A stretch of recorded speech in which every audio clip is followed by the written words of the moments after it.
So, everyone, we finally made it. We made it to the final preview of the season because Leeds United are facing off against West Ham at the London Stadium later today in what could be a very, very, very dramatic match for Premier League survival for West Ham. For us, it's just a bit of a fun game. We can probably climb a little bit in the table. We can probably fall a little bit in the table, but there's nothing actually on this match for us, which is all well and good. I'm going to start with the team news, and that's not particularly fun. Before I do, I'd hugely appreciate you popping a like on the video, subscribing if you haven't, that'd be wonderful. I'm trying to get to 8,000 relatively sharpish, that'd be lovely. Cheers. Anyway, our team news is bad. We know Anton Stack is out. If we had a match next week, he'd be fit, but we don't, so he isn't. Noah Okafor is also not fit. Gabby Gudmundsson is also not fit. Sean Longstaff has recently had a hernia surgery, which came slightly out of the blue. Pascal Struijk is a doubt, and I'm trying to remember if there's anyone that I've forgotten. There probably is. Jayden Bogle is also. He's been training, but it's not known whether or not he will actually be able to play this match, which means that the team is a little bit ramshackle right now. There is a bit of a question mark as to what we actually do here. And I've tried to put together a predicted 11, and I kind of like it, but there's a couple of question marks. So, obviously, starting with Darlow in net, no reason to drop him. It's fine. I know everyone's had the conversation around why don't we just put Meslier in net and play Cairns at centre back and stuff like that. I like the idea. I like Spurs going down, but we'll get to that later. Backline, I've gone Rodon, I've gone Beale, I've gone Bornau because obviously that's just sort of the only three centre backs that we definitely have fit at the moment. If Struijk's available, he probably takes Bornau's place, but the club have put out social media posts saying Seb showing Sebastian Bornau, so it feels like he's the one getting the start there. On the left, it kind of has to be James Justin. There's maybe a shout for Jaden Linu. I really, really like him whenever I've seen him in the under 23s, but I don't know if Daniel Farke will necessarily opt for that. On the right hand side, I think it's going to be Dan James. If it's not Jayden Bogle, if he's fit, obviously you play Jayden Bogle because he brings so much to the way we go forward. But if he's a question mark, I think you probably have to go Dan James. In the event that we do start Jaden Linu over on the left, I think on the right we go with James Justin. But I don't know if that's the world that we live in realistically. The midfield is absolutely tattered and torn. Gruev is out for the rest of the season. Longstaff is out for this match. Stack is out for this match, which means that in a side that have typically played with three central midfielders recently, we've only got two fit senior ones. Sorry, I got hiccups right now. Which isn't exactly great. That's not really what you need.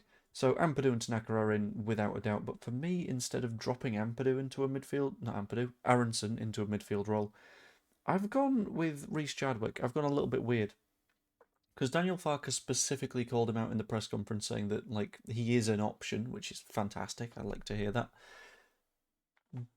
Which I don't think he'd do unless he was actively thinking about it. And he did also mention, yeah, in theory, Piru can play there, and yeah, in theory, Aronson can play there. But I think mentioning a youth player sort of indicates that there's at least a decent chance of using him. So that'd be quite good. I think Rhys Chadwick has absolutely deserved the opportunity to play a little bit of senior football. It's just a case of whether that is today and whether that is off the bench or starting. So that's going to be a little bit of a question mark. And that leaves two players up top. I've gone with what I think is likely to happen, which I think is going to be Aronson and DCL. There's an argument for DCL and Metcha. There's an argument for giving Joel Piru a little bit of a bye-bye.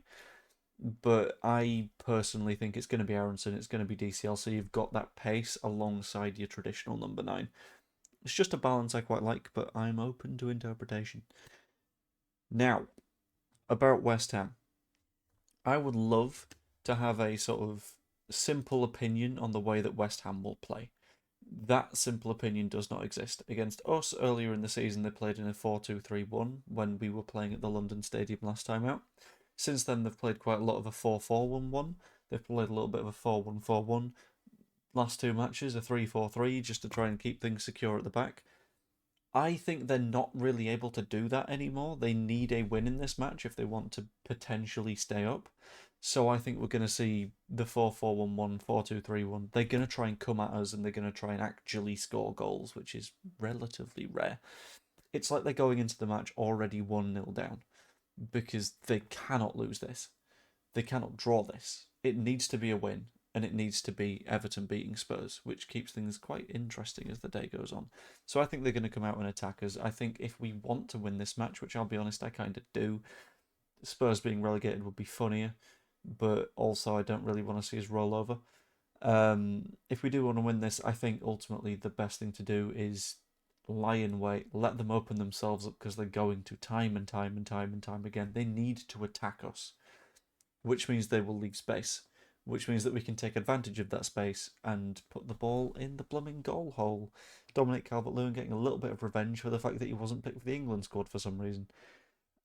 That, in my opinion, is the best tactical approach. I don't know whether it's what we'll actually go for. I think missing that much of the midfield also means that I'm sort of happy to say we might just cede control of that bit of the pitch, just to sort of say, okay, if you want the ball, you can have it. We've got plenty of pace in the form of Dan James or Jayden Bogle.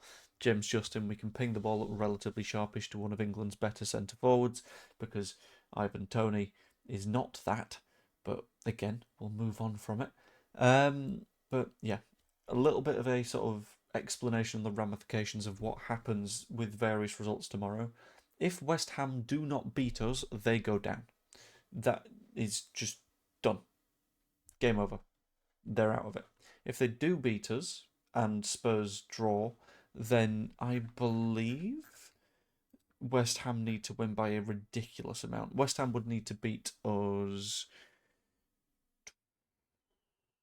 12-0 if they were to get promoted with... Not promoted. If they were to avoid relegation with Spurs drawing, Spurs losing is what they need to happen alongside a West Ham victory. In the event that Spurs win, it's game over. In terms of us, what we can do, in theory, we can rise to 11th in the table. We can get up to 50 points, which would be absolutely wonderful. I remember at the March international break, I predicted in a conversation with Joe we'd go unbeaten until the end of the season. I was the only one that predicted that, and we have been since then. Outside the FA Cup, but that doesn't count. And I also predicted 46 points, and we've been outperforming that. I think the one where I was wrong was I predicted a draw for the Man United match, but we ended up beating them because they were crap. But yeah, ultimately, I would like us to win. I think even if we lose, there's potential for a very funny situation to unfold, so I'm not going to be too bothered. But yeah, I'm sort of excited to see how this one plays out. So yeah, I'll be over on Big Up streaming with Joe before the match and at half time. I might do something after the match. Depends on how timings line up with work, because I'm covering the Canadian Grand Prix for Spanish and Portuguese television, which is quite nice. But yeah, if you enjoyed, pop a like on the video. That'd be nice of you. Subscribe if you haven't. Become a channel member. You get to see this video early and most of the videos I do early. It's quite nice. And yeah. See you later. Toodaloo.